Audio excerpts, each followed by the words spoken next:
saluer. Je voudrais saluer mes frères. Je voudrais saluer mes frères chrétiens d'Orient qui sont ici. Je voudrais saluer les frères qui sont en Orient, soumis au massacre. Je voudrais porter le salut des chrétiens et des démocrates de France. Le salut, car il s'agit aujourd'hui d'une chose, une seule, de casser le silence et l'omission.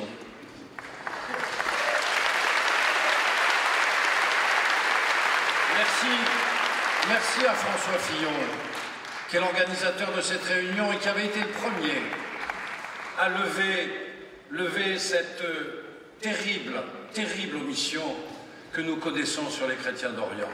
C'est là notre combat. Il n'est pas ailleurs. Il n'est pas ailleurs et il s'adresse aussi bien aux Français qu'au gouvernement de la France.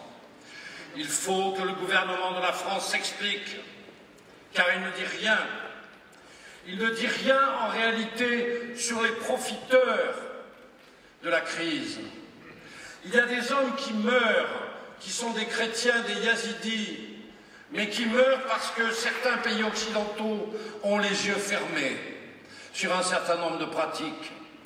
Qui achète le pétrole de Mossoul, volé par Daesh? Quelles sont les compagnies pétrolières qui achètent ce pétrole à bas coût? Qui vend les armes de Daesh et d'Al-Qaïda? Quel est le rôle de la Turquie, qui est soi-disant notre allié?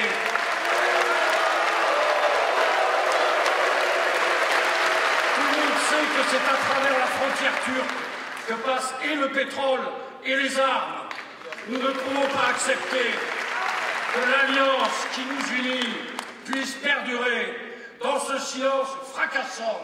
Car le pétrole, les armes, ce sont nos frères chrétiens qui en pâtissent. C'est eux qui meurent du silence. Alors je vous le dis, aujourd'hui nous devons combattre le silence, car le silence, c'est la deuxième mort des chrétiens d'Orient.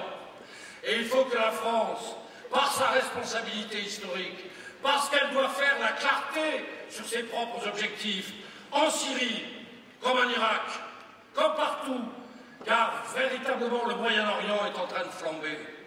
Alors je vous dis, il faut vous engager. Vous êtes ici une avant-garde. Vous êtes une avant-garde pugnace. Vous êtes une avant-garde qui doit combattre. Il faut dire aux Français ce qui se passe en Orient. Il faut dire aux Français, il ne faut pas hésiter, il faut le montrer. Nous l'avons fait sur les mairies. Je souhaite que les maires, les députés, les conseillers régionaux, les individus, les associations affichent le soutien aux chrétiens d'Orient. C'est ce que j'ai fait dans ma mairie.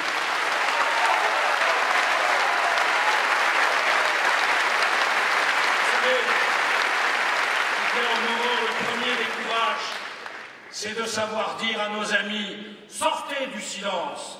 Évidemment, nos amis seront les plus heureux. Et nos ennemis, eh bien les ennemis subiront la parole des Français, subiront la parole de la France qui renaît, que le gouvernement s'explique, que le gouvernement nous dise la vérité, que les puissances occidentales nous disent véritablement ce qu'il y a sous les cartes.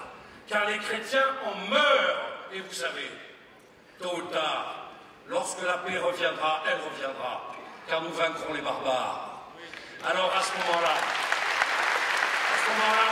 nous connaissons suffisamment les diplomates qui, si le silence n'a pas été rompu, si les chrétiens d'Orient ont été oubliés dans les discussions diplomatiques ou dans l'opinion, les chrétiens d'Orient alors seront les victimes de la restructuration du Moyen-Orient et l'on fera l'Orient sans eux.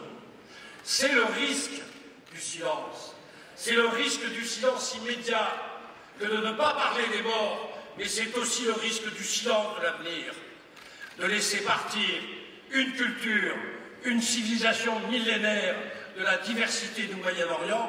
Alors je vous en prie, parlez, affichez, criez, battez, mais ne laissez plus le silence s'imposer. Ne laissez pas les Français dormir.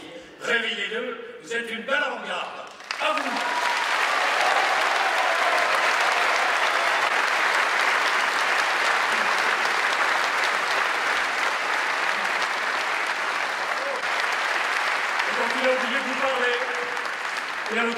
association propose à toutes les mairies de rejoindre ce grand mouvement de mobilisation pour les chrétiens d'Orient et d'afficher leur soutien sur tous les frontons de tous les hôtels de l'Île-de-France.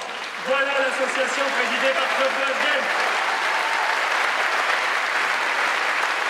qui est mon collègue parlementaire, et je voudrais à nouveau que vous fassiez honneur à tous les parlementaires qui sont là ce soir